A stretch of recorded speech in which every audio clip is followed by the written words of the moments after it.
All right, so we are picking up right where we left off with the previous video. We're working on putting a PTO in this 9620. It never had one when we bought it. If you recall in the last video, we removed the, that's a double reduction lube line pump. That was mounted on the top side of this transmission. It was mounted right in there. We removed that. We moved these lines and hoses and everything out of the way so that we could access that point there. Nate had noticed that that top pivot pin for the articulation part of the tractor, that grease nipple was broke. We dug that out. We're waiting for the parts for that, and then we can hook up the lines and hydraulic hoses and whatever that came over the top of the gungin. We ended up putting the PTO gearbox, which is this piece here. We set that in here last night with the service truck. I was going to put it in with the forklift. However, it was just going to be too much of a pain by the time. I would have had to be up so high to get it in there, and that I thought I'd be screwing myself with the fork hitting the fuel tank. So we used the crane on the truck here last night. There's a lifting point right here, and John Deere has a tool, like a little L-shaped cradle, that puts your hook eye back here, and it just kind of sets that in there. We had it hanging here last night, and we had to push it in to get it to mount into this joint, but it worked out great. So what we're gonna do now, I've got the shaft that goes in the transmission. That shaft goes in there. There's a bearing coil that bolts to the top of the transmission, and then out on the back side of that shaft, we're gonna put on a yoke for a small drive shaft to hook from that yoke to this gearbox. That drive shaft there, or that shaft that goes into the transmission, is similar to this one here. The bearing that is on it goes into that housing. It's just like this one. It goes into that housing. However, the bearing was a little stiff going into the housing, so I used the bearing heater to put the bearing on the shaft. Then I put the shaft assembly. I set it outside overnight, thinking that that cold weather would shrink this shaft down enough. It probably didn't need much. So we've got that guy right here. We'll just see if that will set into it. I could have put it in the freezer as well. However, it probably didn't need much at all. Let me get my headlight on here so you guys can see something. Actually, I could use this guy here. So we'll turn some light on for you guys. By the time I get into that damn thing, this will be cool. This will be warmed up.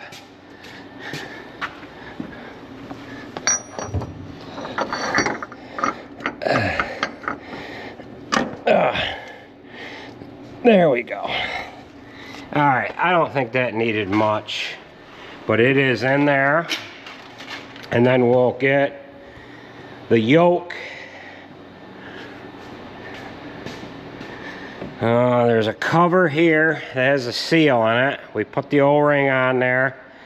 That's going to go in like that. We'll bolt that into place. And then we've got the yoke to go on there. And there's this rubber O-ring here. This large washer. And then the special bolt that holds the whole assembly on the transmission. So we've got some hardware to hook up here, and then we've got instructions that Jake emailed me. I've got to look at those just to make sure we're getting everything properly aligned here. The lubrication pump for the double reduction axles had a hose that went back to the tank on the right side, and then that line hooks up to there's a line going down into that rear differential. So we've got some hoses and whatever to hook up for that guy there. So we'll show you what Jared's up to here. Andrew doesn't have school today because here in the States, or this part of the country, we have to recognize the Asian New Year. So Happy New Year to the Asians, right? Calendar, I guess. Asian calendar, something or other. So how'd the old 8320 make out plowing snow this morning? Pretty good. Pretty good. Gotta get a muffler on there, right? No? Jared ordered a factory muffler for that tractor. We had truck mufflers on them. That's got a 5-inch exhaust. Regular 44-inch or whatever they are truck mufflers go right on there. You can get a truck muffler for about $100. How much was that factory muffler? $900. $900. So yeah, but Jared's getting airlines hooked back up on this C5. We talked about that in the last video. And we have an oil pan that is getting put on here as well. If you didn't follow along in the last video, you won't know much about this oil pan, but it had, it was weak and thin, and it ended up getting punctured from the truck getting sandblasted. So I've got a new oil pan that was delivered here yesterday in this box here. It's from PAI. It was $619 with the oil pan gasket. The OEM oil pan was $1,844. So in short time this will be back together. We're waiting for the rails to bolt to the frame to put the fifth wheel on it. So we'll go ahead and get after this 9620. Alright, so we've kind of got the cart ahead of the horse here. This PTO gearbox, I've got the yoke on the transmission. I didn't read these directions until I got in the house here last night. They want you to make a measuring tool. The face that this gearbox bolts up to, we have to measure from the face of that forward to the yoke. And the reason being is that has to fall under a certain distance, or we have to shim this gearbox back. So if it falls over 18 inches, then we're good. So we need to pick this up out of there, make a bracket to go across the piece, then measure from that yoke there back to a flat bar that we mount on the gunging. So we're going to lift this gearbox out, do our proper measurements, because once this is in there, if we discover that we have a universal rattling or whatever, and then we say, hey, what was that measurement? Well, we don't know what that measurement was. So we'll go ahead and lift this out and then kind of back up a couple of steps here, and we'll kind of show you what things all look like with that bracket once we get this guy lifted out.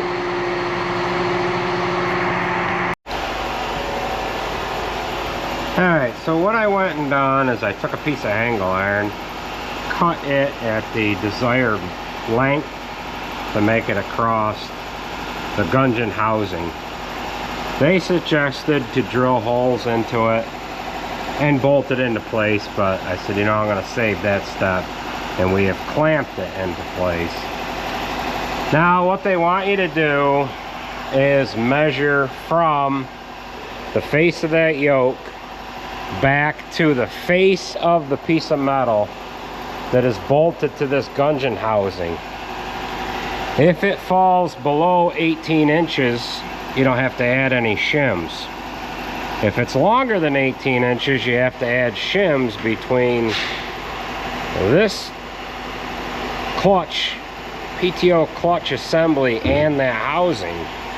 Originally I was thinking it's so that this shaft is not too short, but it's actually so that this shaft here is long enough. So if I was longer than 18 inches there, I have to move this guy back,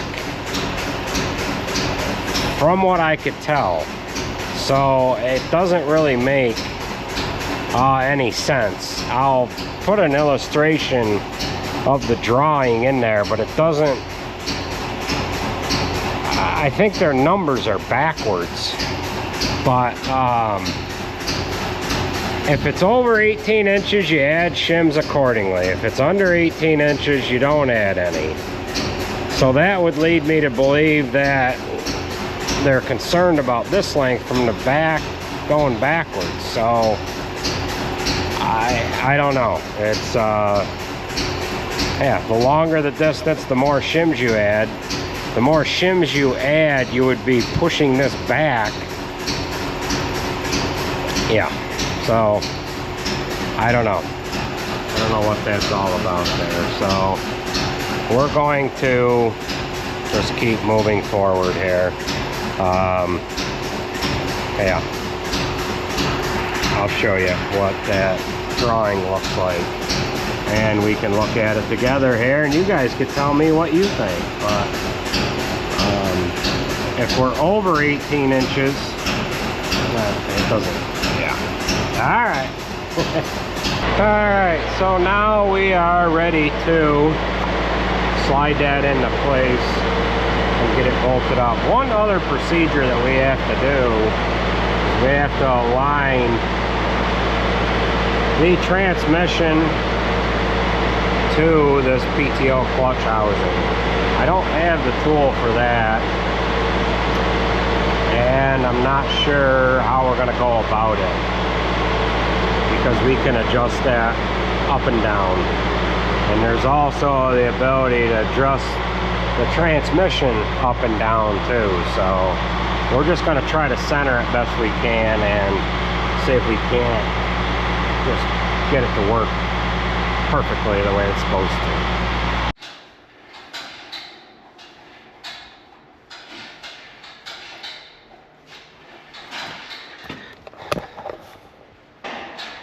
Okay, so we have the gearbox bolted into place. However, this is adjustable up and down, and they have a tool that'll bolt to that front yoke, and it'll bolt to the yoke on the PTO clutch assembly. And what that does is aligns the two shafts to each other. So Side and Stricker, they're checking on that tool to see which one of their mechanics has that. We'll get that, bolt that on there before we put the shaft in. They just dropped up this little nipple that goes down in. The center pivot pin, we'll get this threaded down in there, get our grease line hooked up, and then we can bring these hoses and electrical lines and whatever over that were in above this top part of the gudgeon. So we'll get that done, and then hopefully they can let me know whether or not they have that tool and when we can get our hands on it. If we can't get it right away, we'll still hook up the shaft, finish the rest of this work. We can line that guy up later, and we'll just have to make sure it's straighter. That's going to wobble because that turns all the time. So I went ahead and took the speed sensor out of this clutch assembly, the speed sensor, the temperature sensor, and well, the switch is going to get plugged in down here. We'll get them sensors back in there once we're sure we're done with goofing around with heavy items. I didn't want to break one of those off. So we'll get some pipe tape on this, and we'll just very carefully put that in. We don't want to put this in too tight, because if it breaks again, we want it to be able to come off easily. Alright, so we've got our steering hoses back over the top of this articulation joint here. And this grease line that went down into that pin, if you recall in the last video, there's a nipple, a 3-inch long, pipe threaded 1/8 inch nipple that goes down in the pin. That got broke off, and I was lucky enough to be able to dig the broken pipe out with a, it was almost like an easy out extractor. I was able to pull that out, and I've got this new one threaded in there. What had happened was the bolt broke on this left-hand side of this bracket. There's rubber, like a cushion grommet like type thing here that keeps the hoses on either side of the pin as it comes over to the top of this gudgeon where the pin goes down through the articulation joint. We've got loom holders on either side of these hoses, and it just kind of has it in there so when the tractor turns, nothing rubs. Being that this bolt broke, it put all the pressure on that little nipple there, and it broke the fitting off down inside the pin. It was a pain in the ass to dig out of there. The pin will not come out unless you jack the cab up. So we did jack this up. I was able to move the pin by hand. So right now we're just going to throw some grease into this, and then we can move on with the rest of our project here. I wanted to get that done. I wanted to make sure I could get everything back together before we proceeded on with the rest of this, because I figured that anything more I did would just put stuff in the way. Now, we had talked about that tool that Deere has that goes on this yoke that's off the transmission back to the yoke that's on this PTO clutch assembly. The siding stricker has the tool that goes on the front yoke and then the yoke on this PTO clutch assembly. However, that tool was up at their furthest location to the north. And I think what I'm going to do is I'm just going to get this yoke lined up with the yoke on the PTO clutch assembly, and maybe run a small threaded rod in with some nuts on there, and then put that on this one and then on the back one, measure that distance, and then go over to the other side as well, or just get kind of a look-see. We're going to try to measure it that way to try to get an idea of how straight that is. If we put a nut on each side of the threaded rod and tighten that threaded rod down on this yoke, once that comes into plumb more or less, it should straighten that rod out to the point where you'll be able to tell as it's through the hole of the other yoke whether or not your height is correct, if you can understand that at all. So we're going to try to get some grease into this, make sure this works, and then we're going to work on kind of aligning this a little bit. There is slotted holes in this gudgeon, and that will allow us to lift this PTO clutch assembly up or down. We're going to have to get the crane back in here to get hooked onto it if in the event it needs moved. It might be okay. So we'll go with that.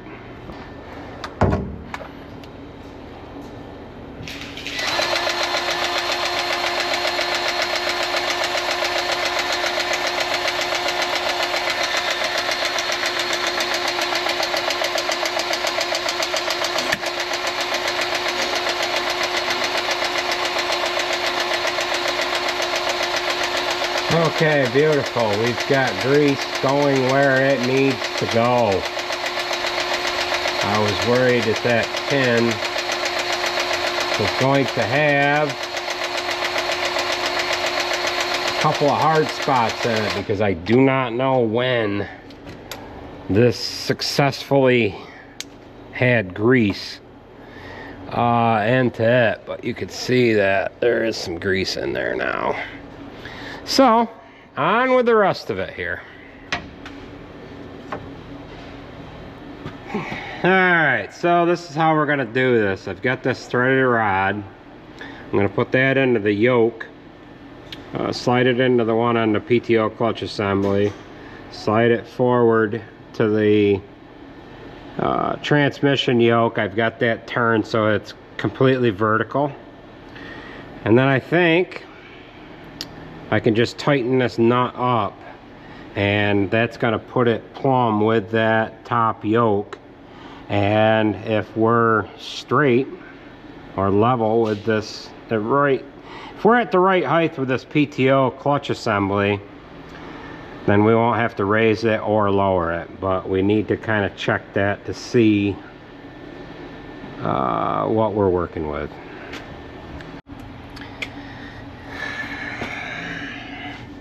Alright, so this is our attempt to see if we're level. It's probably not the greatest way to do it, but we're tight here and I'm not coming up against any resistance on the rear yoke.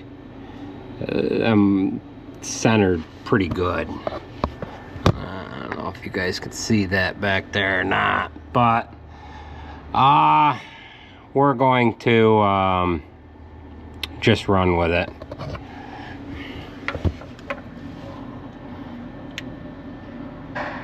So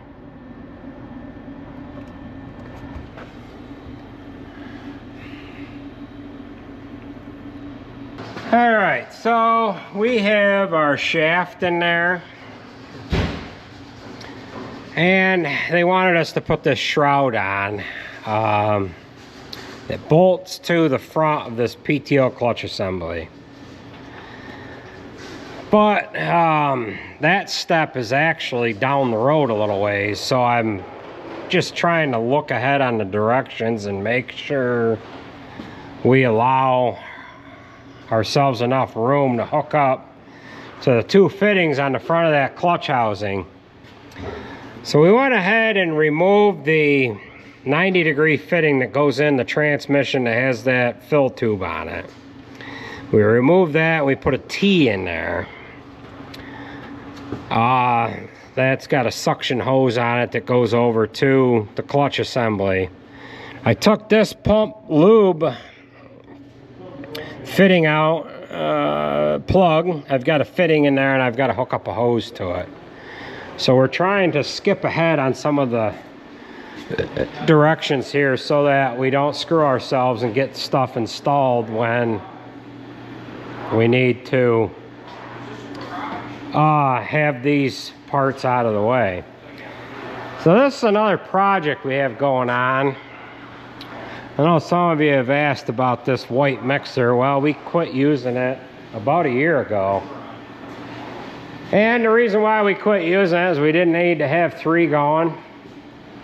We did put a stainless liner in this, I think 2 years ago. This front panel here is wore out. Nate's going to weld a plate on the front side of that. And we're going to slowly get this thing back in service here. The red 1200, the baffles are wore out in it. I haven't figured out if I'm going to put a stainless liner in it and sell it, or if we're just going to sell it the way it is.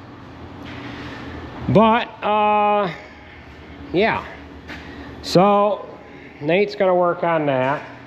That red 1200 we put liners in January of 2020. So that's five years in. to that one. We'll show you Jared's progress here on the C5. He's got a lot of his air lines hooked up, and he's working on some electrical in underneath the cab here. So that is where we are at. The oil pan got removed the other day, as you know, and it needs kingpins, which are here, but we probably won't put the kingpins in it until we get the oil pan on. Well, the wheels are off of it, so thought we'd put it in the other building to put the kingpins in it. But that's where we're at. So we're gonna keep plugging away here with the tractor. I see we've got 2 tires on this that are not in the greatest shape. Looks like we got an object that drove itself in right there, and another object right here, but they're holding air. So we'll keep plugging away. We've got the directions pulled up on the iPad here, and that's what we are sourcing to, yeah, install this unit here. So we'll keep plugging away. We'll join up with you guys as we get some of this done here.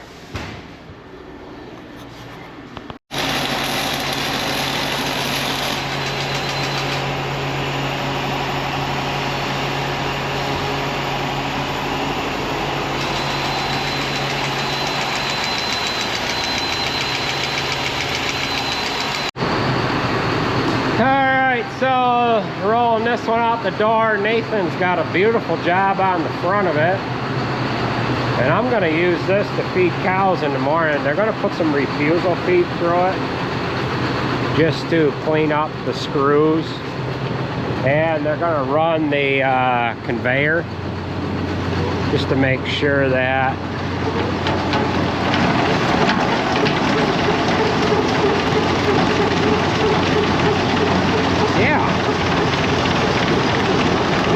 but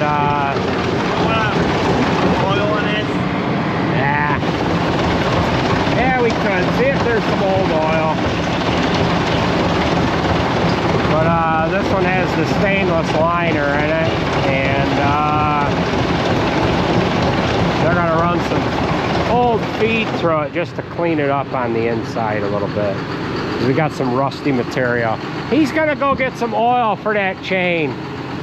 So yeah, so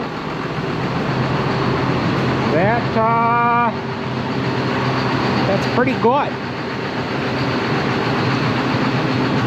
All right.